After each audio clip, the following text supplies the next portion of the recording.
Hi everybody, this is Mr. Carey coming back to you again, and we're going to do something different this video. So far I've been doing a lot of math, fractions and multiplication and division, and I do a lot more than math. I am not just a math teacher. I do language arts as well, and I've been known to dabble in science and social studies. But to kind of help out, students who maybe you're good at math, but maybe you need a little extra help on language arts. This is going to be my very first video reading one of the language arts stories from Open Court. So today is going to be Unit 4, Lesson 1, and it's going to be Open Court.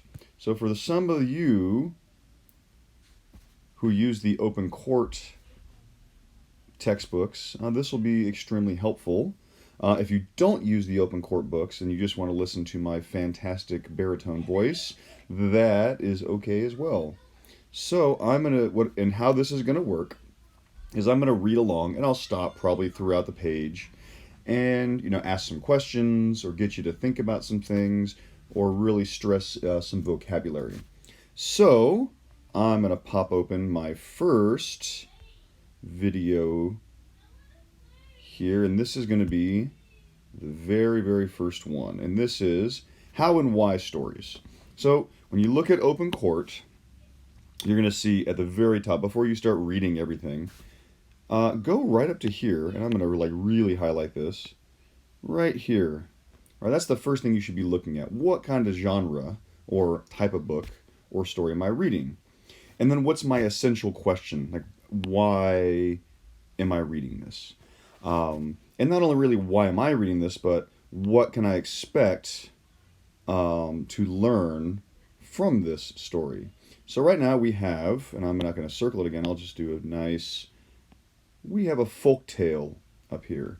Now many of us maybe read folk tales before, but these are stories that aren't true. They tell stories about how something came to be.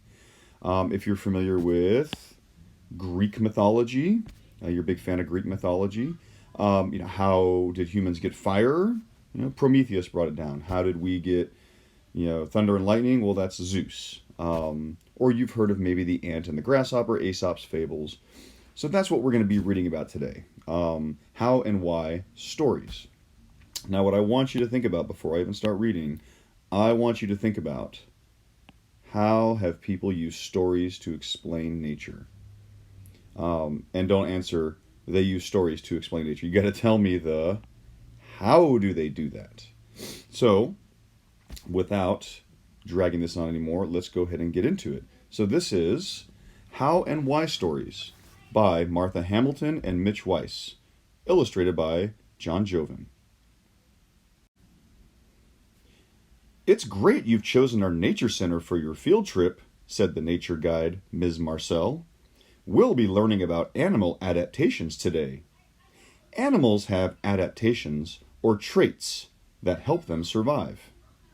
"Will we learn about bats?" asked Jamal. "I think bats are awesome." "Yes," said Ms. Marcel. "Bats are one of the animals we'll learn about. But I have a question first. Has anyone ever heard of a pourquoi tale?" She heard no response. The students stared blankly at the guide. All right, so that is a really good start. Good, intro, what we're going to be learning about. So a couple things we know we're going to be learning about. I'll go ahead and highlight them here. We know we're going to learn about bats, are one of the animals we'll learn about. We're going to learn about animal adaptations. And if you're not sure, Mr. Carey, I don't know what an adaptation is. This, and I'm going to highlight this in blue, animals have adaptations or traits. Right? So if you don't know adaptations, maybe you've heard of a trait. And if you've never heard of a trait, well, you can look at this. Animals have something that help them survive. Oh, okay. Well, what do they have? So maybe if you don't know adaptations or traits, but we're going to learn something about how they're going to survive. So an adaptation or a trait is, and I'll go ahead and dispel the myth here, it's just something that helps you survive. Maybe it is really sharp claws. Maybe it's, even though maybe you're blind, but you have really good hearing. Maybe you have a really powerful neck, and that helps you survive so people, or animals can't bite your neck. So these are all different adaptations, and we're going to learn about some of them today. So let's go ahead and let's kick up the next one. I almost forgot, a pourquoi tale. Pourquoi is nothing more, it's French for why. So, which is kind of cool because, how and why stories. So pourquoi is nothing more than why in French. Pourquoi. So, let's go ahead and delete all of this, and let's get our other video back up here, and we've got our next one, next page, and let's kick right into that. Well then, said Ms. Marcel, a pourquoi tale is how and why story. The word pourquoi is French for why. When ancient cultures couldn't explain how or why something was the way it was, they'd invent a story in an attempt to explain it. I like to use these stories when I explain certain traits our animals have. I think you'll understand what I mean when I tell you some of these stories. The guide showed the students a picture of a bat, wings outstretched, and a picture of an owl sitting on a branch. What do these animals have in common? Several hands shot up. They come out at night, Grace said. That's right, said Ms. Marcel. Anyone want to tell me why that is? That's when they hunt and eat, Jamal said. Right, Ms. Marcel said. Both bats and owls are nocturnal animals. That means they sleep during the day and are active at night. Do you ever wonder why that might be? Well, 2 pourquoi tales I'm going to tell you explain why these animals are nocturnal. Okay, so I jumped ahead a little bit when I explained what does pourquoi mean, and that was just me showing off, the little French I do know. Pourquoi is French for why. I did study French in high school, but that means I can kind of order off a menu and I can say yes and no a lot. But pourquoi, right, is a French tale, and pourquoi means why. Now, I really stressed this word, and I'm going to circle it, an attempt. So I do that, as you can see, they're highlighted. These are our vocabulary words. These are words that we really need to pay attention to. Not just because they're good words, but they're probably going to be on the test. And when I say probably going to be on the test, they're going to be on the test. So an attempt to explain it. So they'd invent a story in an attempt. So what do we think attempt means? An attempt. Well, have you ever attempted something? Maybe you've played basketball and you attempted a three-pointer. Maybe you are a dancer, a ballerina, and you attempted a grand jeté. I know you were probably pretty impressed that I know that. I only got that because I learned from the movie Dance. So, but yes, so an attempt, right? A try, a way to explain it. Very good. So, and the reason we use these pourquoi tales, because it's just kind of a fun way, right? I explain certain traits our animals have. It's just a fun way to do it, to get you to kind of really remember it. All right. So we're going to go on to the next page. And I like to kind of talk while I do this because I have to pull up the page and nobody wants to hear dead space. I know you guys like to hear me talk. So, all right, here we go. We're going to learn all about bats. And we're going to title it, Why Bat Flies Alone at Night, a Story of the Modoc Indians. Long ago, the birds and the animals were at war. They fought many battles. During one battle, Bat fought on the bird's side. But things didn't go well for the birds that day. When Bat realized the birds might lose, he flew up into a tree and hung upside down. When the fighting was over and the animals had won, Bat decided to go home with them. Lion noticed this and said, "Bat, why are you coming with us? You are fighting against us." "Oh no," said Bat, "I wouldn't do that. I'm one of you. I'm an animal. Look at my teeth. None of the birds have teeth." The animals agreed that this was true, so they let Bat go with them. Not long after that, there was another battle. All right, interesting. Another battle. So let's see where this other battle takes us.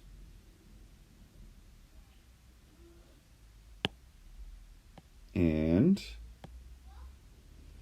when the birds started to win, Bat hid under a log and waited until the fighting was over. As the birds flew home, Bat went right along with them. "Wait a second," said Eagle. "You're one of our enemies. I saw you fighting on the animal side."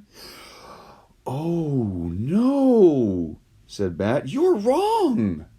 I'm not an animal. Just look at my wings. Have you ever seen an animal with wings?" The birds had to admit that this was true, so they let Bat go home with them. As long as the war lasted, Bat went home with the winning side each day. By the end of the war, the animals and birds were furious with Bat. They got together and held a big council to decide what to do. At last they said, "Bat, you lied to us. We don't want to see you again. From now on, you will only fly at night." To this day, the birds and animals have not forgiven Bat. He still flies alone at night.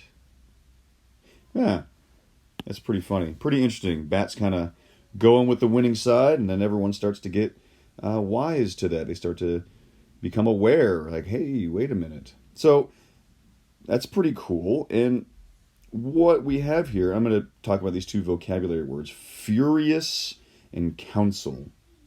Now, if you're not sure, let's talk about furious, right? Furious is a really good word, really strong word. So I'm going to have it right there, furious. Now, if you don't know what furious is, you kind of maybe have to think about this, right? So, as long as the war lasted, Bat went home with the winning side each day. By the end of the war, the animals and birds were what with Bat? I mean, what do you think they were?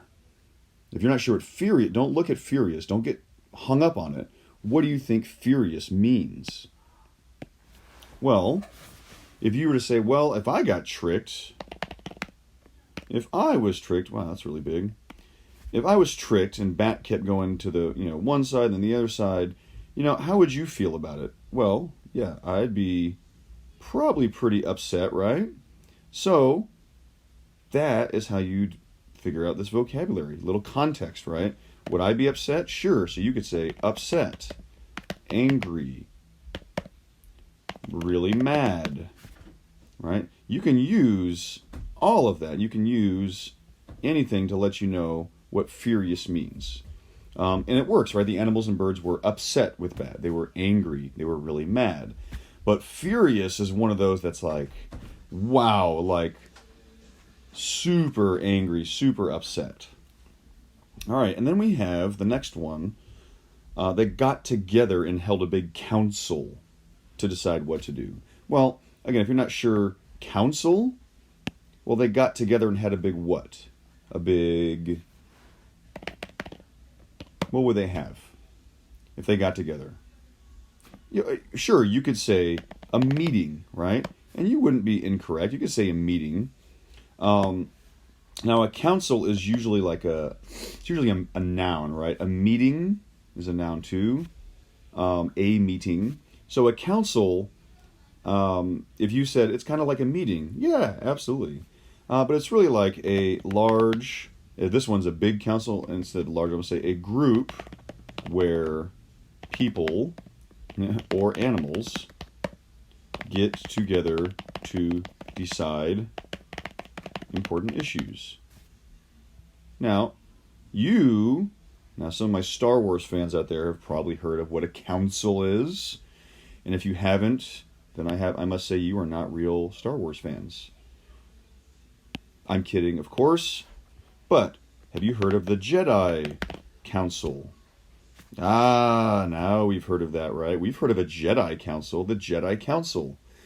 It's really, I'm not going to say it's the same thing as the Animal Council, but the council is the same thing. Jedi Council, a group of Jedi that get together and discuss important issues. And this Animal and Bird Council, birds are animals, this big Animal Council is like the same thing. They get together to discuss an important issue, namely Bat lying to them. All right, that's a good way to use context and then your own knowledge, your own information that you can bring to help you learn vocabulary words. All right, so that was a pretty cool story, and we've got a lot more coming up here. So let's pull up our next slide, which is going to be another story. And this one is all about the owl. How Owl got his feathers. A story from Puerto Rico. Long ago, the animals gave large parties and balls. Everyone was invited. They wore their finest outfits and had a great time dancing and feasting. One day, the birds decided to have a grand ball. They wanted every bird to be there. They sent Hawk to knock on all the birds' doors to invite them. When Hawk got to Owl's house and gave him the invitation, Owl was worried. You see, back then, Owl did not have any feathers. Owl said, all the other birds will be there in their fine feather suits. They'll make fun of me. I can't possibly go. Wonder what's going to happen next. I mean, clearly, if you have nothing to wear, kind of hard to go to a party. Let's see what Owl does. Hawk told the other birds what Owl had said. They decided each one of them would lend Owl a feather so that he could have a fine suit of feathers and come to the ball. Hawk collected the feathers of different colors and gave them to Owl. He warned Owl that each feather had to be returned to the owner after the party. Owl arranged the feathers very carefully. Everyone at the ball agreed that Owl looked quite handsome in his new suit. He was so pleased. But during the ball, he kept thinking about how he would look when it was over. He hated the thought of having to return the feathers. So, when no one was looking, he stole away from the ball and hid in the forest. When the party was over, the other birds looked for Owl so they could get their feathers back. But he was nowhere to be seen. To this day, Owl still wears that same fine suit, and the other birds are still looking for him. That is why Owl is never seen by day. He comes out only at night when the other birds are sleeping. That's a pretty funny story. And we're going to hit the vocabulary word first. Arranged. Now this may be a word we're familiar with. Arranged. So let's say we didn't know what arranged meant, or we're not really sure. Again, we need to use context here. And how do we use context? It's a good question. I'm glad you asked that. So, context, we're going to highlight. You have to remember, Owl didn't have any feathers. So each of them, I'm going to highlight this, each one of them would lend Owl a feather. Okay? collected the feathers of different colors and gave them to Owl. And then Owl did something to the feathers, right? So they gave him like a pile of feathers. What did he have to do to them to make a suit?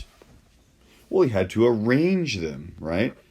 He had to arrange, as in put in order.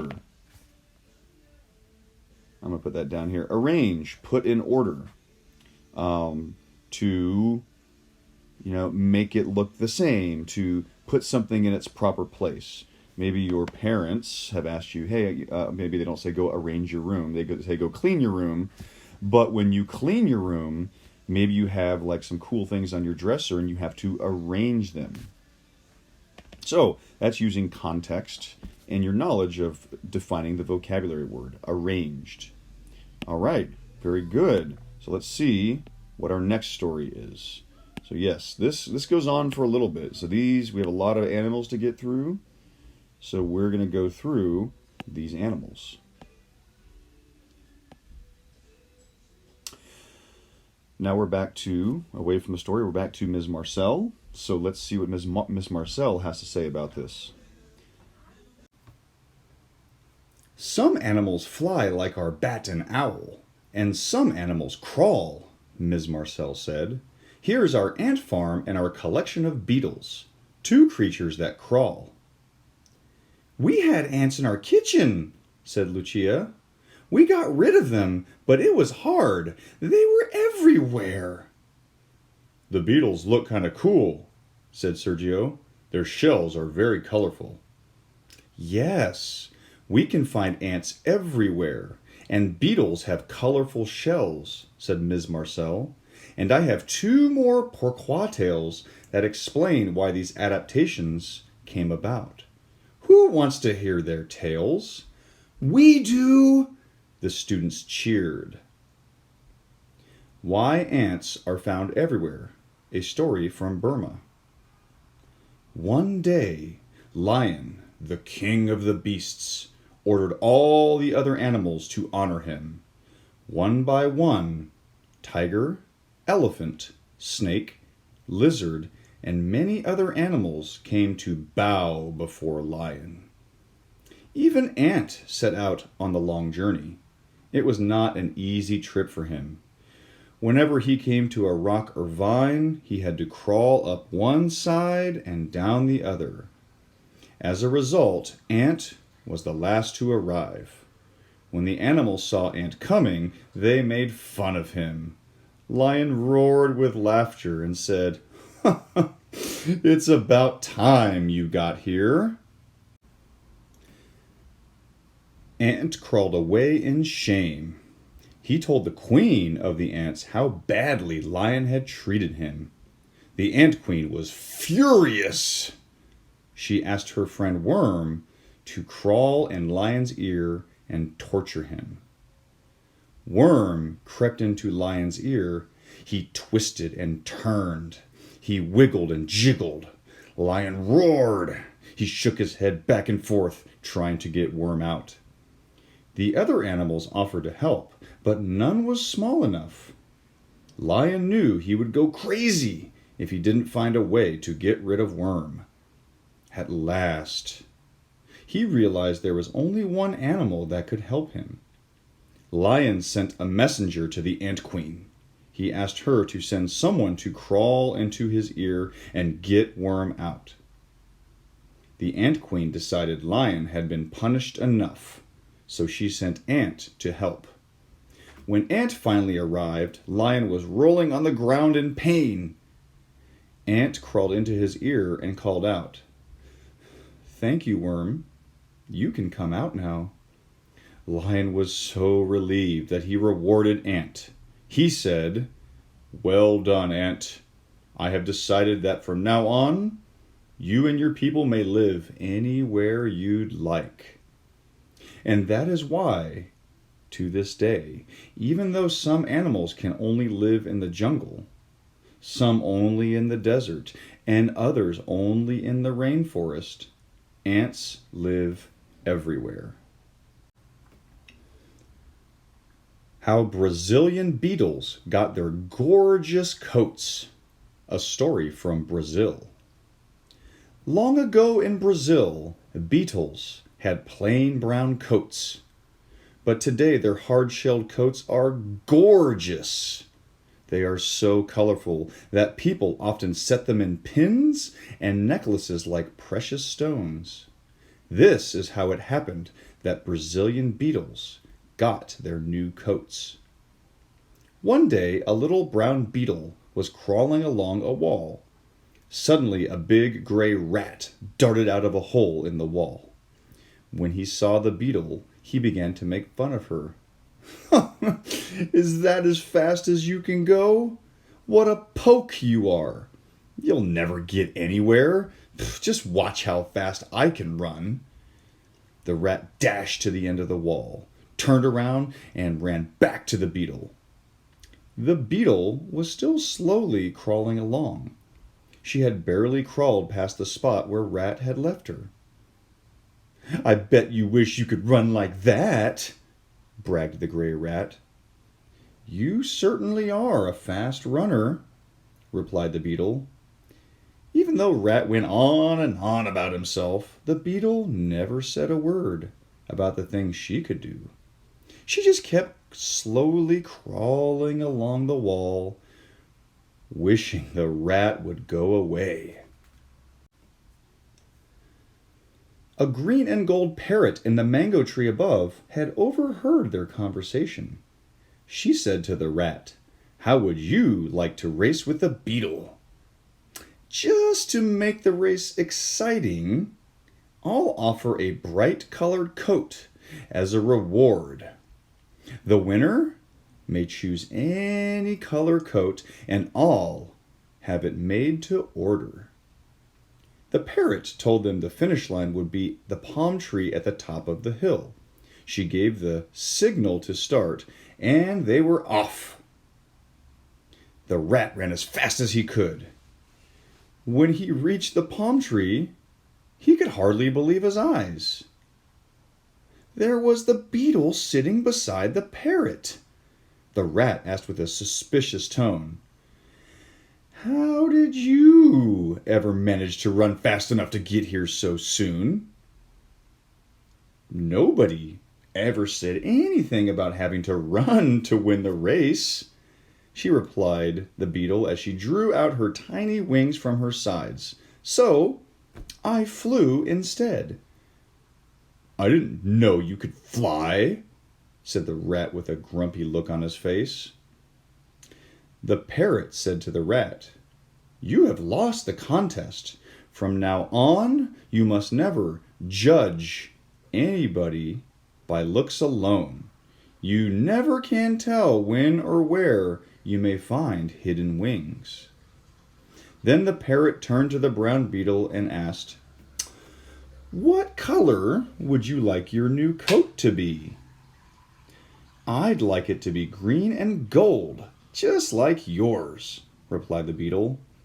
And since that day, Brazilian beetles have had gorgeous coats of green and gold, but the rat still wears a plain, dull, gray one. The students moved on to some exhibits showing rabbits and foxes. "Isn't that fox's tail beautiful?" Grace exclaimed. "I'm sure the rabbit wishes it had a tail like that," added Rosa. "Yes," said Ms. Marcel. "Some animals need long tails to help them survive. For example, a monkey has a long tail so it can swing from tree to tree in a hurry. Some animals started out with long tails, but over time, their tails adapted to become shorter. Their long tails weren't necessary for the animals to survive. I happen to know 2 more pourquoi tales about tails." Rabbit Counts the Crocodiles, a story from Japan. Long ago, Rabbit had a fine, long, bushy tail like a raccoon's. Back then, just as now, he was always up to one kind of trick or another. It was one of his tricks that caused him to lose his long tail. Let me tell you how it happened. Rabbit lived on the island of Oki, just off the coast of Japan. Although he had a good life, Rabbit longed to see what it was like on the mainland. He would spend hours staring across the sea, wishing he knew how to swim. One day, when Crocodile swam near the shore, an idea came to Rabbit. He called out, "Crocodile, do you realize I have hundreds of rabbits in my family? It's a shame you have so few crocodiles in yours." "Who told you that?" snapped Crocodile. "Why, there are hundreds, maybe even thousands of crocodiles in my family." This reaction was just what Rabbit had hoped for. So far so good, Rabbit thought to himself. My plan just might work. Then he said to Crocodile, "Well, if there are so many in your family, how come I only see one of you now and then?" "That's easy," replied Crocodile, "because we're usually hidden below the water." "Well, I won't believe it until I see it. Why don't you call all your crocodile family here so I can count them?" Crocodile was furious. She shouted, "Fine, you little ball of fur. You stay right there. I'll show you just how many crocodiles are in my family." Crocodile then dove under the water and disappeared. Soon, many crocodiles began to appear. Before long, there were hundreds and hundreds of crocodiles swimming toward the island. Rabbit then said to Crocodile, "I must admit that you have a lot of crocodiles in your family, but I can't count them when they're in a big clump like this. Tell them to get in a long line." The crocodiles made one long straight line that stretched all the way to the mainland. Rabbit began to hop across the backs of the crocodiles. As he did, he counted 1, 2, 3, 4, 5, and on until he was almost to the mainland. When he was just about to step on the last crocodile, he couldn't keep from laughing and shouting, "Oh, foolish crocodiles, thanks so much for making a bridge for me." When the last crocodile heard this, she opened her jaws wide to eat Rabbit. But all she managed to bite off was Rabbit's tail. That's why, to this day, all rabbits have short tails. Why Bear has a Stumpy Tail. A story from Norway. One cold winter morning, Fox stole a long string of fish from a fisherman's cart. As she was on her way back to her den, she met Bear.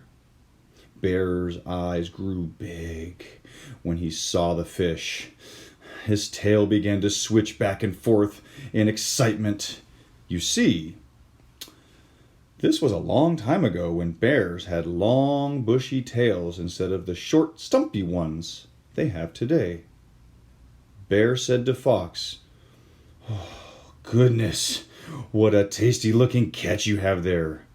Will you share it with me?" "No," Fox snapped. "These are my fish. It took a long time to catch them. If you want some, you'll have to catch them yourself." Bear asked with a suspicious tone, "How did you catch them? The water's frozen solid." With a sly gleam in her eye, Fox replied, "Why, just come with me, Bear. I'll be glad to show you." Fox led Bear down to the lake and said, "It's easy, Bear. First, you must cut a hole in the ice. Then stick your tail in. Hold it there as long as you can. It will hurt when the fish grab on, but the longer you hold it there, the more fish you'll catch. When you think you've caught enough, just give it a strong, hard pull. Bear did just what the fox had told him. Soon he felt what he thought was a bite. "You're right, Fox," he cried excitedly. "I'm already catching fish." Fox ran off laughing to herself. She knew what Bear was feeling was the water beginning to freeze around his tail. Bear sat there all afternoon. His tail hurt more and more, but he was determined to catch as many fish as Fox. Finally, Bear decided he'd caught enough. He tried to pull his tail out of the ice, but it wouldn't budge. He gave another hard pull. Still nothing happened. At last, Bear pulled so hard that his tail broke off. Most of Bear's bushy tail was still stuck in the ice. All that was left was the little stumpy tail that bears have to this day. Bear roared with pain. He cried out, "Wait till I get my hands on that no-good, lying fox." He dashed off to find her. What happened when Bear finally caught up to Fox? Well, that's another story. "You can search pourquoi tales online and learn more about them," said Ms. Marcel. "And as you think about them, including the ones I told you today, you'll be able to see the lesson or moral in them. Thanks and au revoir." That means goodbye in French. All right, so if you are still with me, that means you made it to the end of my first reading video. So at the back, right at the end of the story, you've got your text connections and the comprehension. Because it's important not just to read the text, right? You're not just reading words and then they go into your brain and then they go out somewhere and you forget them. You have to understand what you're reading. So we're going to answer this, right? And hopefully this will help you out a little bit when you're making connections to the text. So we'll start with number 1. And I'm going to highlight that in red. Why does Miss Marcel use pourquoi tales during the Nature Center tour? All right, so why do you think she uses pourquoi tales? And I like to say in my class, there's no one right answer. There's a bunch of right answers. So you tell me what you think, right? Now, I can tell you what I think. I think it's a fun way, right? I think pourquoi tales are kind of fun, just as we use, kind of like we use lessons, Aesop's fables, right? So why do you think she uses pourquoi tales? Well, I think, and then this is one of Mr. Carey's favorite things to do, besides doing fractions, right? I like to use complete sentences when I answer questions, right? And you're going to see me do this in my language arts videos. I always use complete sentences because that is part of learning, right? Using a complete sentence in a question, right? Why does Mrs. Marcel use pourquoi tales during the Nature Center tour? You can start off with, I like to start off with I think.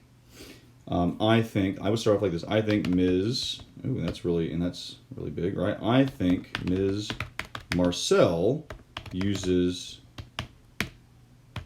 pourquoi tales. Oh, it doesn't like pourquoi, does it? My spell check.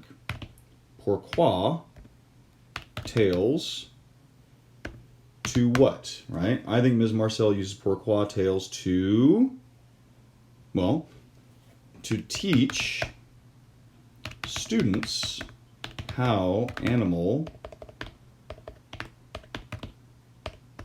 adaptations, remember that's a big word, adaptations have occurred in different animals.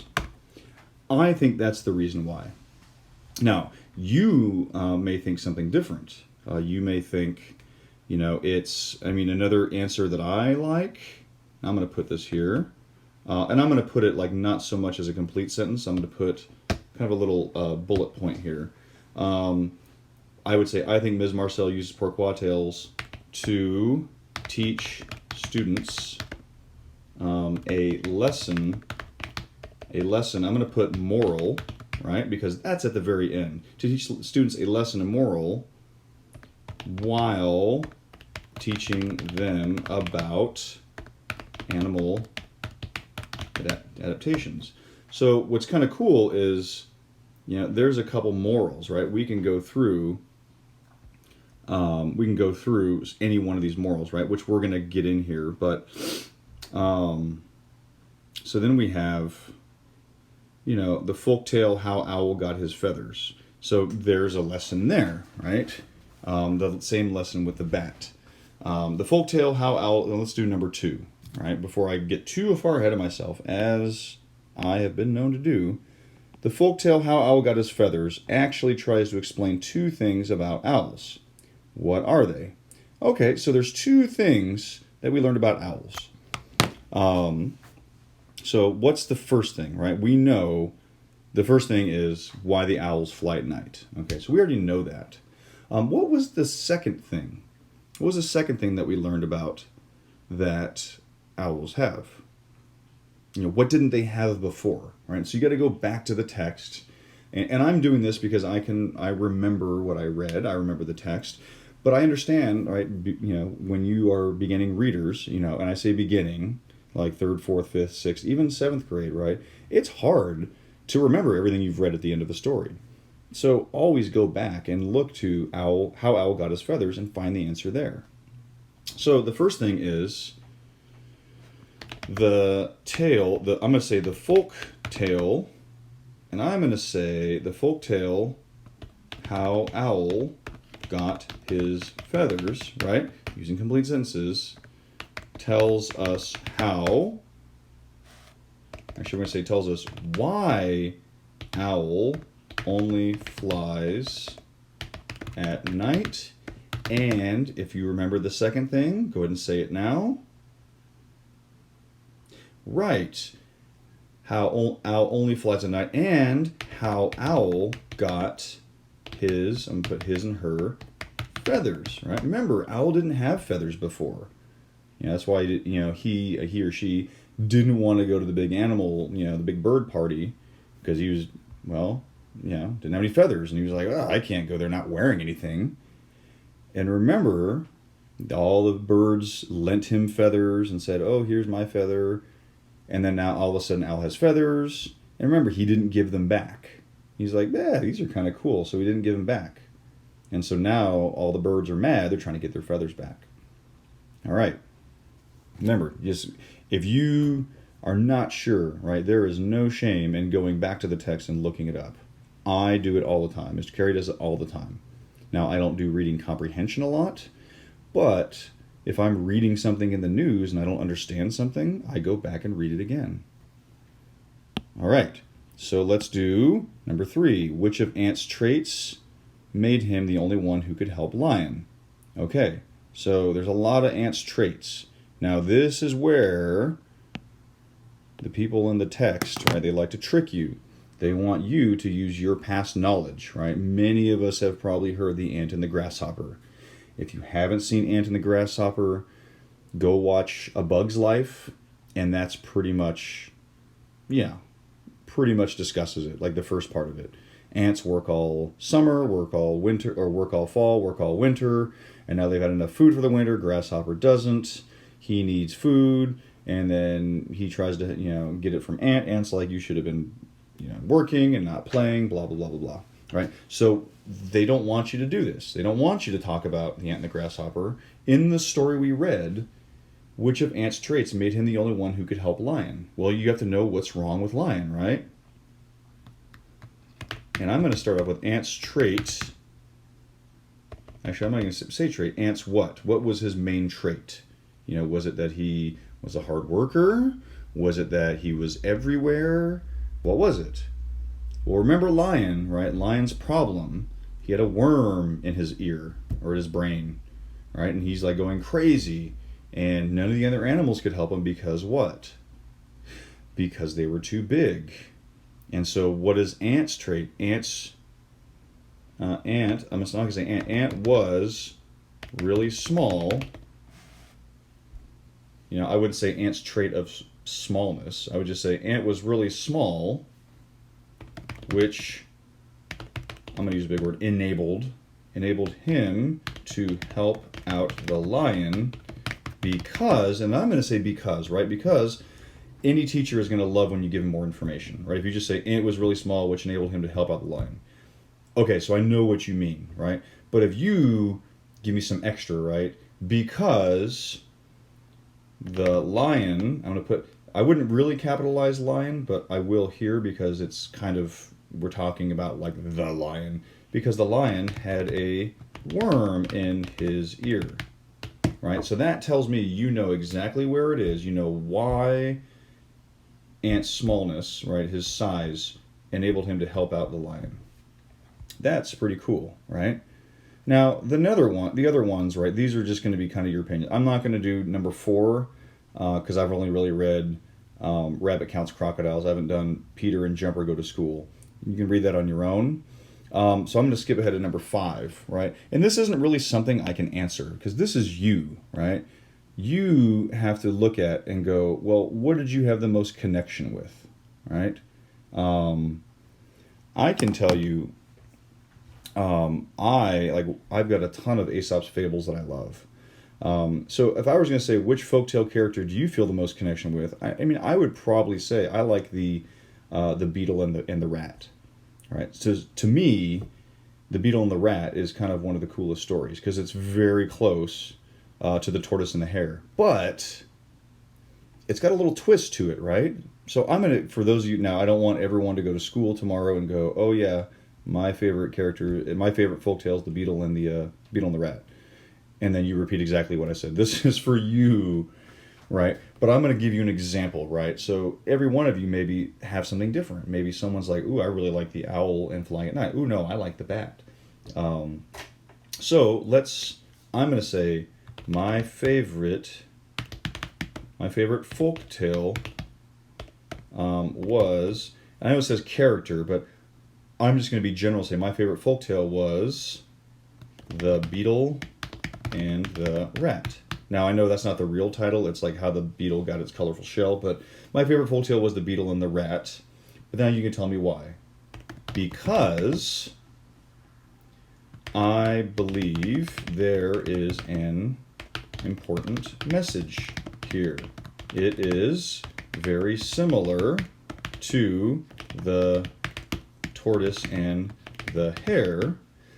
But there's a big difference with the tortoise and the hare and the beetle and the rat, right? So, you know, tortoise and the hare's like super fast and he gets overconfident, right? And then he sleeps and the tortoise keeps on going and then he wins, right? We've all heard it. Now, this one's a little different because this is really like judging people, right? Judging a book by its cover or looking at someone and going, ha ha ha, they're super slow. But do you know everything they can do? No, right? It's very similar to the tortoise and the hare, but this tale talks about, and there's another good word, right? We talk about judging, but I'm going to do prejudging people before you have. Now, I say people, you know, okay, I'll go back. People, animals, you know, how about things? Fine. People, animal, things. Before you get to know them, right? I like that one. Now I like all of the stories, but if I had to pick one, I'd probably pick this one. Now number 6. This is really just another great comprehension question. Why do you think modern people like the children in How and Why stories still enjoy pourquoi tales, even if they know they're not scientifically factual? I mean, what does that mean? I mean, that basically means we know that a crocodile and the hare didn't get into conversation, and then the crocodiles all went in a line, and the hare jumped over, and the one bit off the tail. Right? We know there's no conversation between, you know, the beetle and the rat, right? So we know that these aren't really scientifically, factual. And there's a word for this, right? And it's not in the text, but this is a really cool literary term, a literary device, which you guys as young writers are going to start to use. And this is, it's actually two. I'm going to give you two. I'm going to give you like kind of the upper elementary school one, then I'm going to give you like a solid middle school one, right? Probably upper middle school. Okay, so this is called personification. And personification is nothing more than just, and I'll define it here so you can put in your vocabulary books, as I'm sure everybody right now is like taking notes and writing with me. All this is just giving personal, no, not like that, personal or human characteristics to something non-human, right? So right here, I'm going to stretch it out there. That's just we are imagining this conversation between animals, right? And so we're talking about them talking, but they don't talk, right? We know animals don't talk like we do. They don't have, I'm sure they have conversations, but not like we do, right? So that is called personification. And when you guys start writing, you guys can do that too. You can, talk about, make your own tale, right? Why not? Now, the upper middle school one is a really good term, and this is like, I really love this. And this is called anthropomorphism. And yes, Mr. Carey will spell it out for you.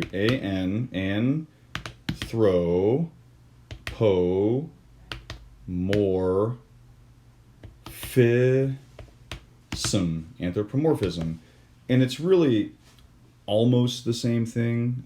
If you've watched any, oh my goodness, I don't know, A Bug's Life, Mickey Mouse, Donald Duck, Goofy, Daffy Duck, if you've watched Zootopia, Sing, any one of these modern, The Jungle Book, right? Baloo the bear doesn't talk, right? We know bears don't talk, but it's a way, it's just it helps us tell stories, right? So it's giving human traits, emotions, or intentions to non-humans, right? And it's just kind of cool, right? So me defining this is not just me going off on a tangent. This will help you answer number 6, right? Why do you think modern people like children and how and why stories still enjoy pourquoi tales? Well, it has nothing to do with the science behind it, right? It's just kind of a fun thing. We can imagine Hare running across crocodiles getting his tail bit off. But what it really tells us is there's like lessons here. There's morals. So I think, right, I'm going to put my little explanation here. And this is where you say, I think people still, I need to really stretch this one out, right? I think people still enjoy pourquoi tales because what? What did you learn anything from that? Besides how they got their tails cut off, or why they fly at night? No, right? We still enjoy Aesop's fables because they teach us something, right? There's learning that goes on so I'm going to say, I think people still enjoy pourquoi tales, remember using complete sentences, because these stories teach us more than scientific facts. They teach us life lessons or morals about how we should treat other people. That's what I think, right? And you may think, well, Mr. Carey, I think you're all wrong. Well, absolutely, right? This is my opinion. Now, I can back up my opinion. So if you think I'm all wrong, I invite you to tell me, no, Mr. Carey, you're all wrong, but make sure you can back it up, right? So this takes us to the end of my first reading from Open Court, Unit 4, Lesson 1. So it's a really good, really good unit and really good lesson to start off with. I invite you to pick up pick up an Aesop's Fable book, right? Find more Pourquoi tales. I mean, Aesop's Fables, I mean, there's, oh my goodness, I mean, hundreds of them. But then you can go into Indian, like India, and you can find many Hindi tales. You go to Russia, you'll find Russian tales about how animals, explaining animals. Go into the Middle East, Iraq, Syria, Saudi Arabia. They all have old stories explaining things in life, which is really, there's a lot of good hidden lessons there. So, anyway, if you like it, great. Give me a thumbs up. If you didn't like it, before you give me a thumbs down, tell me why you didn't like it, and I'll make some changes to my next one. If you haven't already subscribed, now is a great time to subscribe, because there's great things coming down from Mr. Carey's little YouTube channel. Just started off as like one or two little things, and now anything I can do to help you all through elementary school, I'm here, right? I'm here anything short of giving you the answers to the test, which that's not going to happen. I know, spoiler alert. But anyway, subscribe, like it, stay tuned for more videos. See you soon.